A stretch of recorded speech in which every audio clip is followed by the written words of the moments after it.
चुनौती हम किसी की भी स्वीकार करेंगे, लेकिन रण में करेंगे, घर में नहीं। चुनौती जो हमारा नाम लेके अगर हमको चुनौती देंगे तो हम 1000% चुनौती स्वीकार करेंगे, लेकिन रण में हजारों लाखों लोगों के सामने।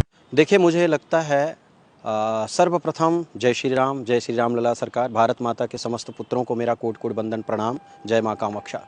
देखिए, मुझे ऐसा लगता है कि मुझे कोई खुल के चुनौती तो खैर नहीं दिया है, और चुनौती हम किस विषय को लेके माने, किस विषय को लेके चुनौती कोई दे रहा है।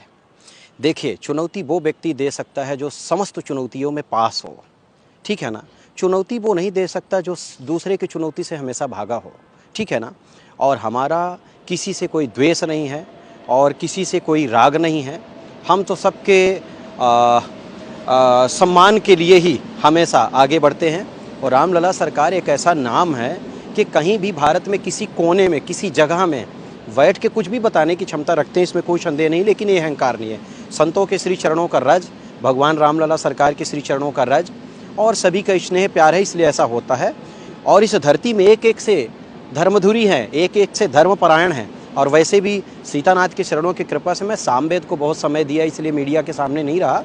लेकिन ये विद्या अगाध विद्या है और सर्वमान्य विद्या है। माँ कामाक्षा के चरणों का रज किसी को अगर प्राप्त हो गया, रामलला सरकार के चरणों का रज प्राप्त हो गया, तो वो बता सकता है। हाँ, चुनौती हम किसी की भी स्वीकार करेंगे, लेकिन रण में करेंगे, घर में नहीं।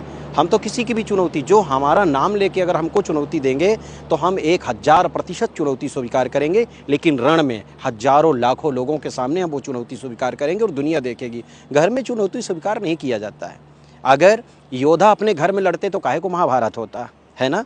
इसलिए रण की बात अगर होगी, रण में कोई ललकारेगा तो रामलला सरकार सर्वप्रथम आगे आएंगे। और बाकी विद्वानों को मेरा सम्मान है और स्नेह है, प्यार है। समस्त संतों के श्री चरणों का रज मुझे प्राप्त है और उन्हीं के श्री चरणों के रज की कृपा से किसी भी भारत भूमि के किसी भी कोने में जाके मैं अवश्य चैलेंज, चुनौती स्वीकार करूंगा। लेकिन वो अगर जनहित होगा, समाज के कल्याण के लिए होगा, पूरे विश्व के कल्याण के लिए होगा, तब जी।